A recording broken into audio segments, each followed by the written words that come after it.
if you're going to be a boat builder, then we will have to study how to do caulking at some point.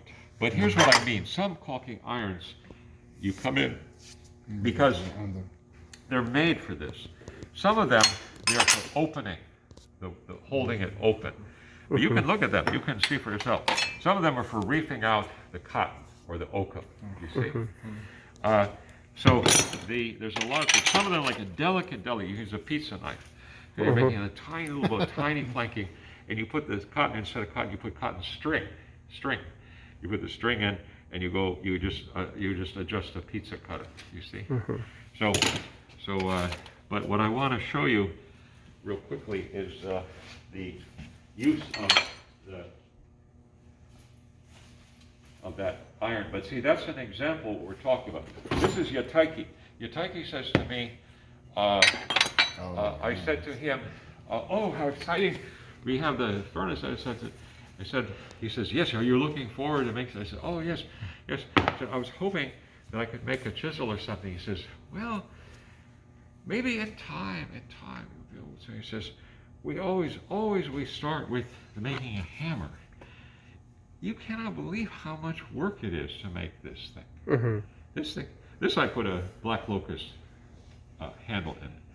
To make this little thing out of this Japanese steel and to get it, to pound it correctly and all that, he was very patient. I'm not an intellectual. I've been working with my hands all my life, but this steel is so difficult. There's pictures of it and film of it, and I'm telling you, it's hard steel. I'm sorry? It's hard steel. Yeah, I was much stronger. I was very strong, and I'm using the. And he's this guy, this skinny old guy, and he's able to hit it hard. He has a habit of it, you see. But finally, I succeed and do it because you have to put you have to do all of this stuff to it, you see. And after that, it's like 2 months later or something. That's not the only thing I'm doing. I'm teaching. I'm working on my boats, and he says, "Well, you see, everything takes time." He says, "Hopefully, if I live, one of you will get to make your chisel one of these days." Thanks for the Makoto article. Oh yeah. Makoto was very reverential towards Yataiki. Really liked him a lot. But I'm so glad to see Makoto that beautiful article. Yes. So I'm looking for a caulking mallet, so I can show you this. I think there's a big one on the end of the bench. What I want, there's an exactly the correct one. So there's two of them. The big one is a little bit too big. This one right here. Okay, this one here. So this one, I told you about John Linderman. John Linderman, he gave me this, and he says, well, I hear you don't use foreign woods. And he said, so I'm going to give you this lignum vitae mallet, but only if you promise me you will use it. I said, well, John, it's no problem because you already made the thing out of it. It'd be like saying if somebody gave me a little box, but I wouldn't accept it. I said, I just wouldn't go use lignum vitae, but you've already made this. But he hadn't made everything else, so I had to put these rings. You can see, what is this?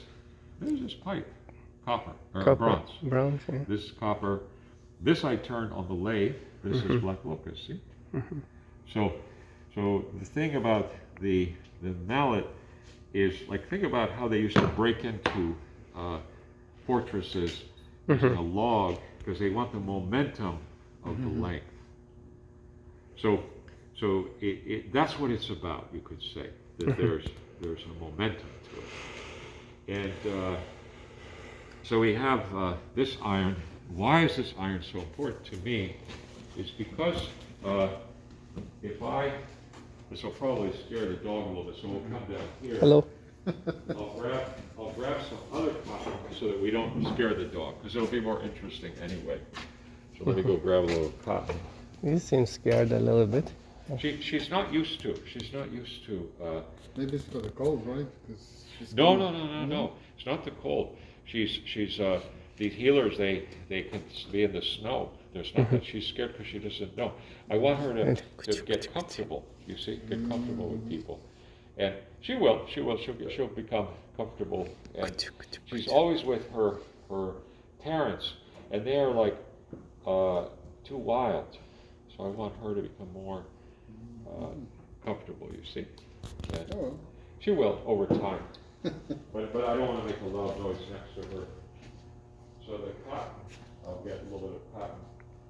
And so here's the thing. You want to so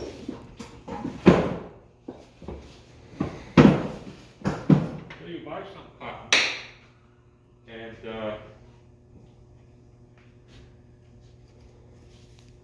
cotton or oka.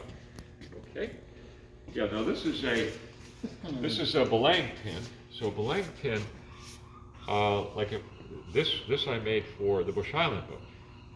So this goes into a slot, and you can. It's a cleat. I guess for children it could be for blade pin fights. You see, because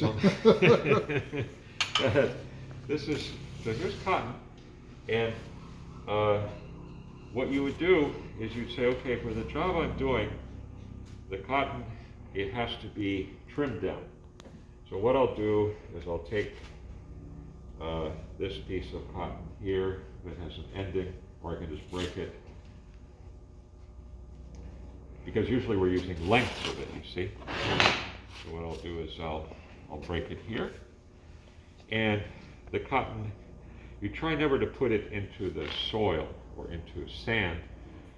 It's okay if there's wood shavings, but better if it's not. So on this job I'm doing here, I'm going to be splitting it. Okay? So split it. Depending where it's made, you have to be very careful. You're trying to keep it even, so you're making sure that it, because it could taper out. You see. So we're going to take some, and can you still get it? Well, thanks to Egypt, you can still get it in places like that. You see, there's places where they're still growing cotton, still making lots of cotton products, huh? Maybe even the United States, huh? Some places. Takes a lot of water. So you don't have to trim it, it comes just that way, right? This particular stuff, it comes in a bundle, usually 1 pound. And because of the revival, not so much even of home wooden boat building, but the revival of historical boat building. Thank goodness we now have access to good products, you see. When I was a young man, and when I was a child, I saw always there was cotton everywhere. You go to any store, even a hardware store. But now it's more uncommon. So what I'm doing, I'm taking some cotton to show you what I will do, just the process, only because if somebody looks at something and they're interested, and I had seen Jesus do it, and also because it's not hard, but you have to practice. So let's say one of you wants to do this. We take wood, we make the bevel, we fasten it, and it's a board. So like there's long pieces of wood, so it's up, but then a portion of it is set up so that any one of you can do it. Yeah. Then you open it, so you can see what you did. That's how we learn it, you see, because it's considered one of the most damaging things that a person, if they didn't know how to do it. So the best thing is you teach them first, like you guys are learning bench exercises. Same thing with this is a bench exercise, is the correct way to do it. Either that or you were born in a family of caulkers. I may have told you the best ones, they were the African people, once they were allowed to do it, because at one point they wouldn't let them do it. But when they finally let them do it, they became better at it for a simple reason. Did I already tell you the reason? Because they sing. So even the sound of caulking changed, and even all of us, we picked up the rhythm they were doing. So they were faster because they were working in a singing and rhythm, you see. You can read about it. they were forbidden to do it, and then they became better. So they became, because caulking would be for huge boats, like imagine big sailing ships, and you needed a crew. Today, we're just trying to use it because it's very valuable. Like maybe your house, the window's leaking. You can actually. Oh, really? We can do this thing? Oh yeah, because the whole idea of cotton is, why cotton? Because cotton, this is probably enough for what I'm doing right now. Cotton is, if it gets moist, it will expand. The thing is that it also can be compressed hugely. That's what I'm about to show you. So you already saw what I did. I'm going to get rid of this guy. But you can, anytime you want, you can look at these different irons. They're right under here. I have many other ones, and furthermore, in the bronze casting class, we cast them. And I have one here somewhere that you can decide if you wish to do it. The best design. So this is the most important iron, actually, right here. The company is called Drew. And this is a direct copy that the students and we make. And then you just polish it lightly. Look, this one is vulnerable. This one is not vulnerable to rust. Right. But this is one of the first things students sometimes learn in sand casting, is the dolly for doing riveting. This is the other thing. They're using this. We're packing it in the sand, and then we pull it out, usually with a good magnet. And then we have the void. We're pouring from here. You can see the joint right here, huh? So there you go. But cool. The Drew is considered the best, huh? This one. And however, the Drew is too big, you see? What did I do with the other one? I think it's probably The fine there. one? Did I leave the fine one? Maybe it's under here. Huh? Here, no, that's the silver one. Maybe I did leave it under. Huh? Either down there or below. The fine one, you know? I think I probably left it up. It's probably in here. Here, no, that's not.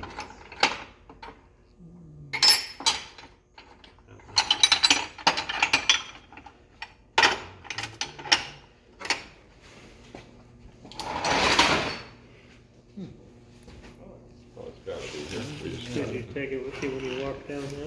maybe. Oh, yeah, I saw it there. Oh, good, good. Yeah, so what I wanted to show you is this is the finest. For yachts, this is actually the finest size. And if you go to a hardware store, like you go to Water Street, you can buy irons. But I suggest you borrow one of these first so you can just see that you're not getting the best situation. You could modify those irons, but it would be better. The shape, the design, everything is very important about these. Because when we hold them, we are holding them and balancing them. You see, the reason is our fingers are busy, as you'll see, doing other things. Now, when Alan made this for me, doesn't it look coarse? It's coarse. I said, Alan, people are asking me, how did you do it? You're pounding it, and even I bend it, and then I would bend it back. He'd say, oh, you know, he's a Scottish from these people moved all over, including Tasmania. He was from Tasmania. He said, oh, it's difficult to explain to you, but I've worked with metal for a long, long time. His daughter is Leela. She's around here. She works on sales and things. So, anyway, this, like, as far as I'm concerned, I need this. If I want to do really good work. This is actually too big. Now I could file it some more, maybe, okay? But notice even this way, it's fat. So depending on the size boats you're building, if I was building like the tugboat, then I don't even need this one. I can use this one, and then I'll use another one that, like one of the fat ones down there, you see? But today what I wanted to show you, I'm trying to just introduce you as boat building students that you understand, it's kind of like a course as if you were in a universal teaching where they have many things they're teaching you at once, huh? Like modern education. In these days, you were not going to be a caulker. You have to be the son or the nephew of a caulker. They're going to push you out because they want the work. So you're not going to be like the plumbers, like till Exactly. recently, you're the family of plumbers, maybe even police or fire or whatever. You're in the family is how you have more of a chance of getting in. You see, so it only since the time of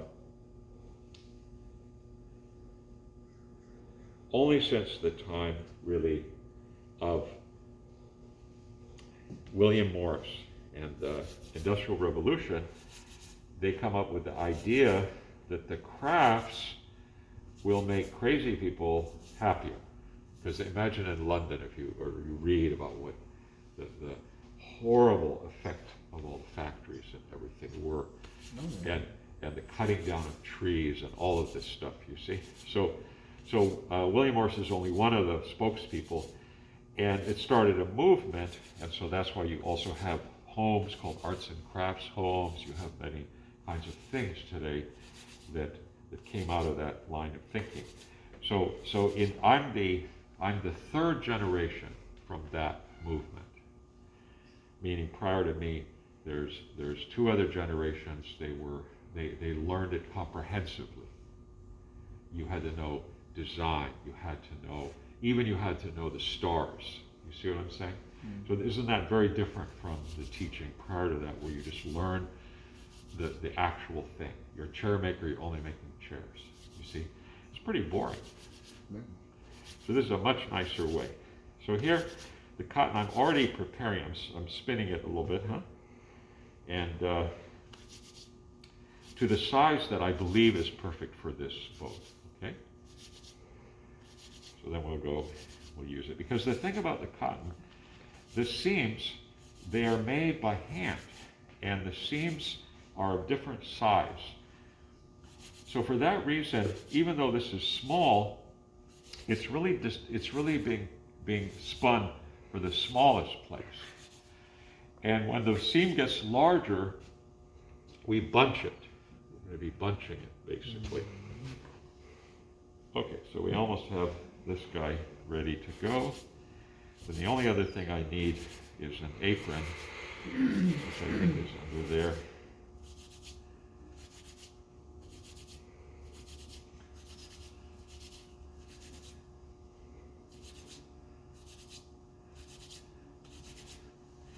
Now, when people start,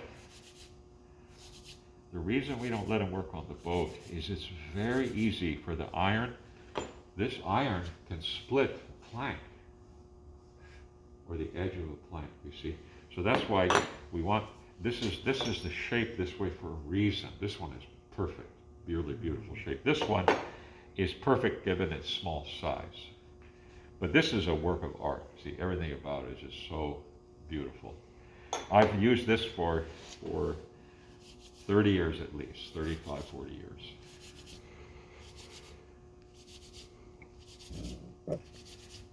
So now that I'm here, then next thing is you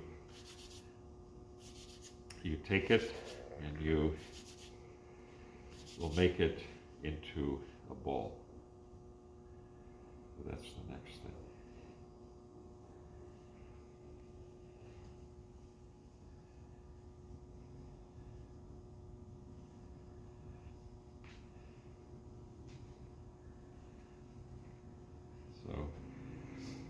So the size of these are limited. It's okay if they're shorter than Limit to the this. size of your grip. Yeah, like you have a belt usually. Oh, so you just yeah, slip it there. yeah, and you slide put it in there on. because it needs to, because I'm going to explain, this is a perfect situation because I'm going to explain to you what the problems are. One of the problems is the boat is hauled out and it's outside and it's windy and there's paint and stuff around. And you must not let it get contaminated. So there's a whole style for using it, even if it's windy and difficult, you see. So the first thing is, if it's windy, you want this contained, and it's the right size, and you're pretty sure. Maybe you have more than one different size, you see, because prior to going out to that job, each time you go to a new seam, it's different. Maybe you, on another one, sometimes you even have this times 2, you doubled it. You see, so it's all about, and the way you would do that is pretty simple. You could go in advance with the iron and you could feel the seam. But one of the things you're looking at is, can you see light through the seams? That means somebody didn't do a perfect job, or it means that it dried out. It could be they did a perfect job, but then maybe it dried out. So when you cook both sides from inside? No, you want, here, I'll show you. Oh. There's something that Lawrence has been asking me about for a long time, which we're going to do, is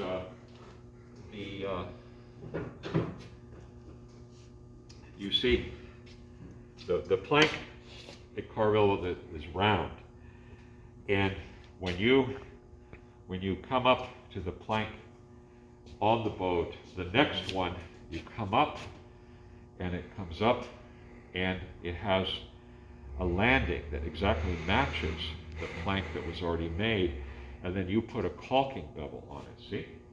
So that means that it looks, see, looks like that. See? Oh, I see. So it's tight on the inside.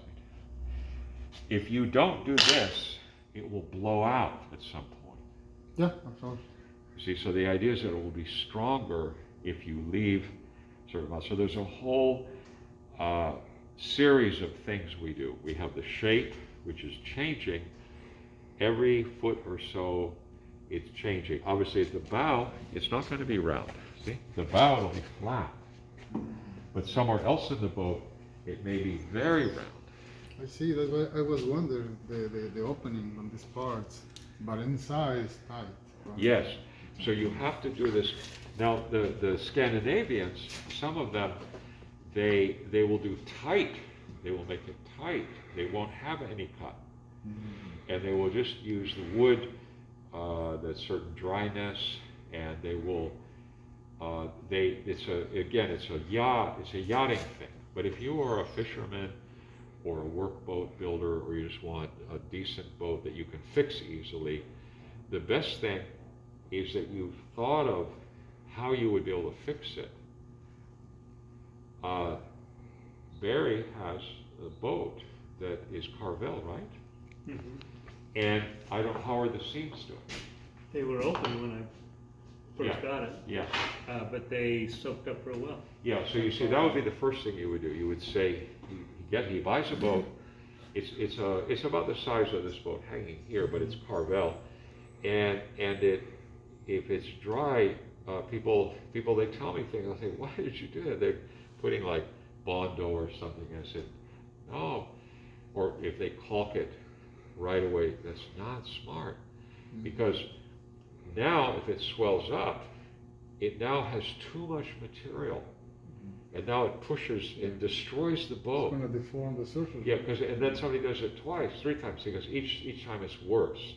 So what you do is you say, let's find out what happens if we give it moisture. So maybe you could just wait for the relative humidity, or maybe you could just put it. The best thing if I have a boat that has big seams is I'd buy a tarp, like these blue tarps, longer than the boat. I put it under the boat and tie it up. So now the boat has a skin. Put it in the water, let water come in, so that only a little bit of water is next to the boat. You see? And it sits there in the salt water, and there's a little bit of salt water coming in.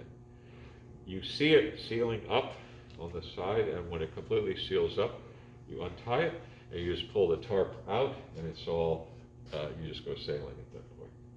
Then maybe you haul it out later because you're going to paint it and whatever, but you first swell it up, okay? But when we build boats, this boat has never been in the water, see? Oh, really? Yeah. this is a design, this was designed here. Oh, it's like a It's one of our designs, and students have built this boat. You can see all my students have made the bronze fittings, we cast the lead keel, and everything you see around you is new. It was made by students who were learning how to design and how to cut wood and how to build boats, you see. A lot of people, they don't know, they think we're doing repair work here. This is That all, was my first impression. yeah, but this is all original stuff, you see. Even the Freedom, which is the oldest boat on the West Coast, it's basically new because we completely rebuilt it, you see. But so this is one of the skills we want to learn, and it fits several other skills. But it's a very good thing to know because you could fix. Maybe it isn't a house where there's a place where there's a draft, where you can lightly. So you would figure out because the cotton will swell, and you can varnish it afterwards or paint it. You see. So now the only other thing I need is an apron. So.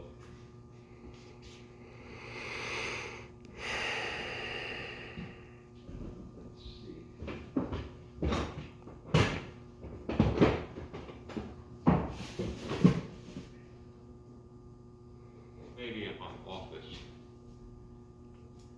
I don't really need it. I could just use a bag in my belt here. If I see it, it'll be the better of the things. Is to, the kind of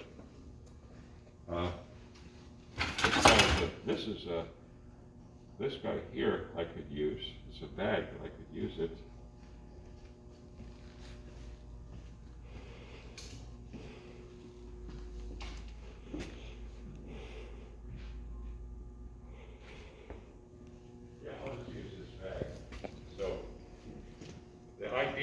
Is that it's important what you're using, though, that it's functional and it will allow the material to come out correctly. So let's do one last peek here. See it.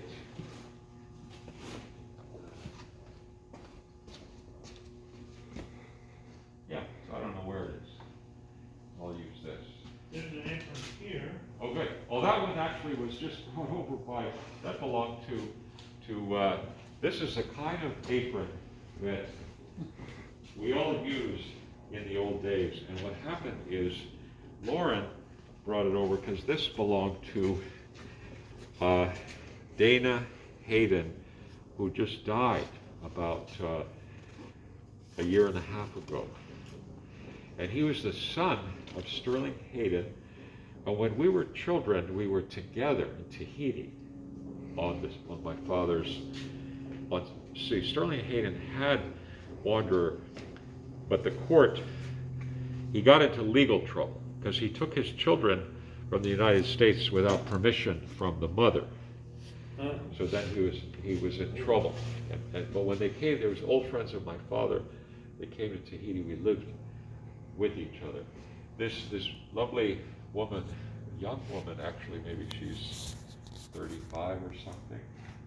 She became his lady friend towards the end of his life, and she had tried to preserve his legacy. You see, so anyway.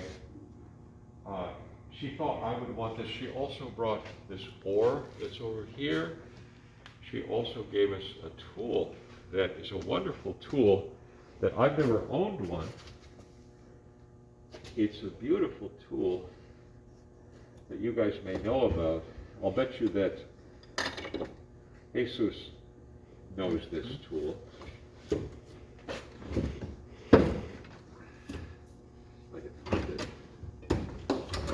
Here it is. Oh, Sander. Because of your work, I see. So we have the tiny spaces. this is like really nice tool. See, because Dana became a contractor.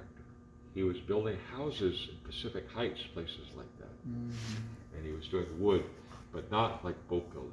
See, this is like incredibly nice tool. Oh yeah, you can go in tiny areas like Yeah. this. Yeah.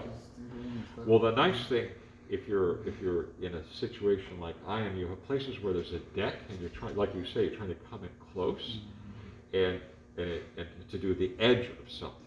It's very hard to get it. So this is a beautiful tool. It's hard to find it, but yeah. Yeah, it's I've very never, handy. I was astonished, but she gave it to me because she knew that I was his friend when we were young, and I remained his friend, but we were never close friends. We were a different crowd, you could say. He was a very nice person, however. Whenever we saw each other, we always spent some time. Okay, where are we at? We've got this, we've got the cotton, and the mallet is here somewhere. It's over there. It's over here. I think so. Okay, good. So, and now you see the thing about, so the thing here, yes, we want to stay, what we're trying to do here is we learn things, and then if we can, we go home and we practice those things. So let's say that, and maybe somebody's not interested, it's fine, but let's say somebody's interested. They can also borrow anything except these two, other irons. They can even borrow the bronze one, see? But again, it begs the question, doesn't it? Say, well, how would I get the best one? The best one is you would make one. You were there when we were casting. Yeah. I'm not sure you guys were there. You, oh good, you were there. That was a weird day. Remember the generator had too much oil in it or had some oil leak Yeah. or whatever? Yeah. But we succeeded, and they're so happy with that fitting. Oh, good. Yeah, but don't forget, we can set up. We can actually set it up. We can because if the student is at the portion where they're just holding the other end, it's okay. You see, as usual, I have to go and actually take the bronze out and so forth. But you guys can. It doesn't mean you can't do stuff like this. See, but you don't need to do that. Maybe you say, well, I just really want to learn this. And I want to, because I have the best thing is you have a boat. And you say, well, was there any place that would have, if I was going to have it halfway dry and wet, like right now it's probably out, huh? Or is it in the water? Well, mine is out. Yeah. Is it dry? It looks to me, it's not opened up Yeah. again. Yeah. So That's good. I've had it in and out Yeah, a couple times. because what I think is that the guy who fixed it probably did a really good job, and it sounds to me like it's just at the right place where as long as you wet it, it's dry. Huh? Yeah. So in this example, we're doing this. When I haul out that other boat, and fix it, then I can wait if you guys want. I can caulk it when you guys are watching it or whatever you wish to do. But my point is that there's so many facets to what we're learning here. So you may say, okay, I'm trying to get my joints. I'm trying to do this and do this. But I do want to do this or the other thing or whatever. You don't have to do it, but if you wanted to do it, let's say. So there's so many things that we could spend. Believe me, we could spend 20 years doing all of these things. So you kind of have to pick the thing that you're trying to do. So if we were doing lap straight, you would say, no, I don't want to say, okay, then build lap straight, because lap straight you wouldn't be using this. It's a different style. Okay, so first thing to understand what I'm doing is there's wind. So I'm going to be needing this loose, but I need that it could move in the wind. The boat is hauled out, and usually it doesn't matter which way it's blowing. I'm going to come up to the boat. It'll be very much like this, you see? Then, let's say I come over here, where this seam is here, and so I'm looking at these seams, and I'll probably do a continuation of this one right here.